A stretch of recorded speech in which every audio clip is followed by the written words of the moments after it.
Bismillahirrahmanirrahim. Assalamualaikum warahmatullahi wabarakatuh. Perkenalkan, kami dari kelompok satu yang beranggotakan Haya Priligiani Mutiara Riyadi dengan akhiran NIM 003, Maisa Sarah Sabira dengan akhiran NIM 004, juga Alda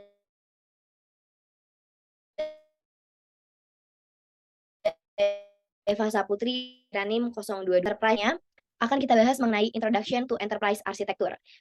Enterprise arsitektur sendiri mendeskripsikan rencana pengembangan suatu sistem atau sekumpulan sistem. Setiap organisasi perlu menyusun arsitektur enterprise berupa rencana induk sistem informasi agar dapat digunakan untuk membangun sistem informasinya secara terencana, terarah, efisien, dan terjadwal sehingga dapat mendukung strategi bisnis organisasi. Selanjutnya, pengertian arsitektur. Menurut Software Engineering Institute, arsitektur merupakan struktur atau gambaran terstruktur dari setiap aktivitas. Berdasarkan IEEE, arsitektur merupakan perorganisasian yang fundamental dari suatu sistem, terdiri dari beberapa komponen, relasi yang terjadi antara komponen dengan lingkungannya, serta prinsip-prinsip yang digunakan sebagai petunjuk dalam desain dan evolusinya. Selanjutnya berdasarkan Electronic Industry Association, arsitektur merupakan komponen-komponen suatu sistem yang terdiri dari jaringan, perangkat keras, dan lunak yang distrukturkan. Yang terakhir, pengertian arsitektur berdasarkan ICH, Arsitektur Research Center. Arsitektur merupakan rancangan keseluruhan jenis konstruksi baik fisik maupun konteks nyata atau maya.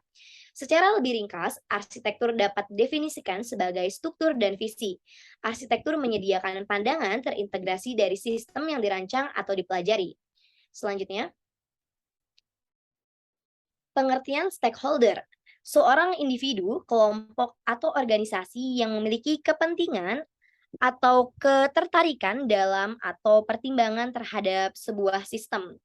Hubungan antara arsitektur dengan stakeholder memiliki hubungan bahwa seorang arsitek perlu mendiskusikan arsitektur dengan para stakeholder dan harus dapat menjelaskan arsitektur serta dampaknya kepada semua stakeholder yang terlibat, yang biasanya memiliki latar belakang yang berbeda-beda.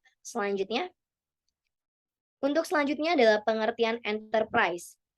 Enterprise memiliki pengertian sebagai berikut. Menurut Software Engineering Institute, enterprise merupakan aktivitas yang memiliki suatu tujuan tertentu. Sekelompok orang dengan tujuan tertentu yang memiliki sumber daya untuk mencapai tujuan tersebut. Selanjutnya berdasarkan Electronic Industry Association, enterprise merupakan kumpulan organisasi yang memiliki beberapa tujuan atau prinsip umum dan atau suatu garis dasar. Enterprise dapat berupa keseluruhan korporasi, divisi dari suatu korporasi, organisasi pemerintah, departemen tunggal, atau suatu jaringan organisasi dengan geografis yang berbeda, yang dikaitkan dengan tujuan tertentu. Dengan penjelasan tersebut, dapat kita artikan bahwa enterprise arsitektur adalah keseluruhan prinsip, metode, dan model yang koheren yang digunakan dalam desain atau relasi struktur organisasi, proses bisnis, sistem informasi, dan infrastruktur perusahaan. Untuk selanjutnya akan dibahas oleh rekan saya Alda Eva Saputri. Kepadanya dipersilahkan. Baik, terima kasih Haya. Selanjutnya saya akan membahas mengenai arsitektur enterprise. Arsitektur enterprise ini menyediakan prinsip-prinsip untuk memenuhi kebutuhan analisis, desain, dan evaluasi dari suatu organisasi.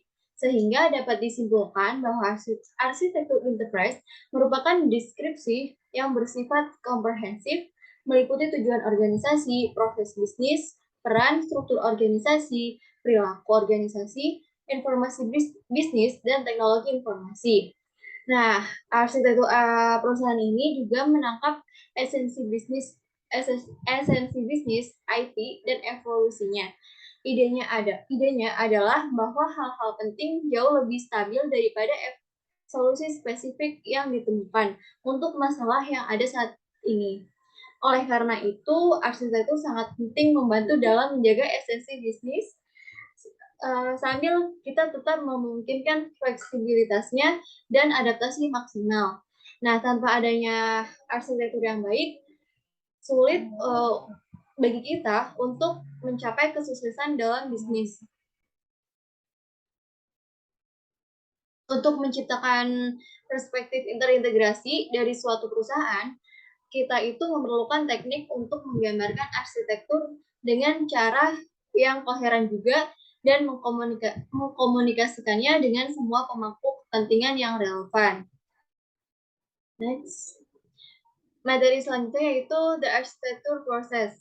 Arsitektur proses ini terdiri dari langkah-langkah yang bisa kita ambil ide awalnya melalui fase desain dan implementasi ke sistem operasional, dan akhirnya mengubah atau mengganti sistem ini menutup loop dalam semua fase proses arsitektur.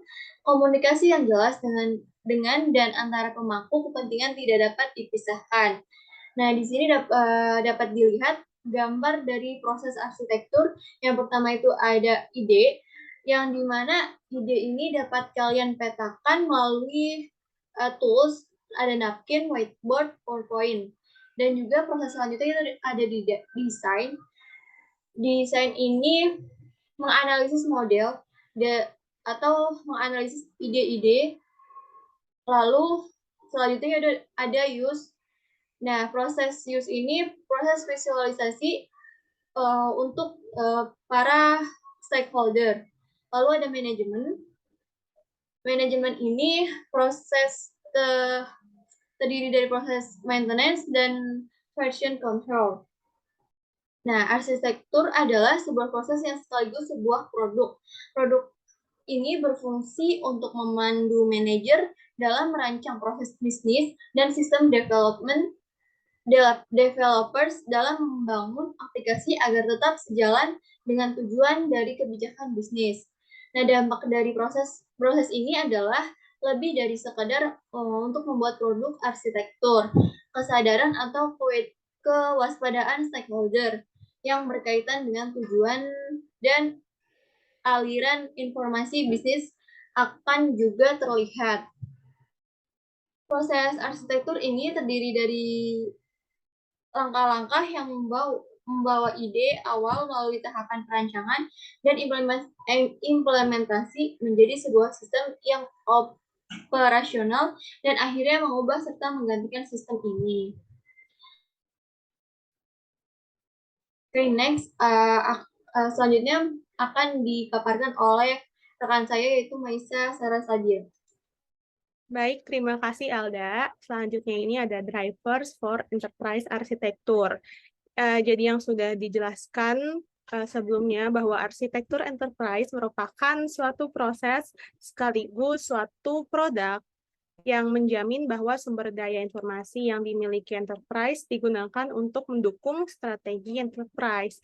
Untuk produk arsitektur enterprise ini nantinya akan menjadi panduan bagi pimpinan dalam mendesain proses bisnis dan panduan bagi pengembang sistem dalam membuat aplikasi yang selaras dengan tujuan dan kebijakan bisnis.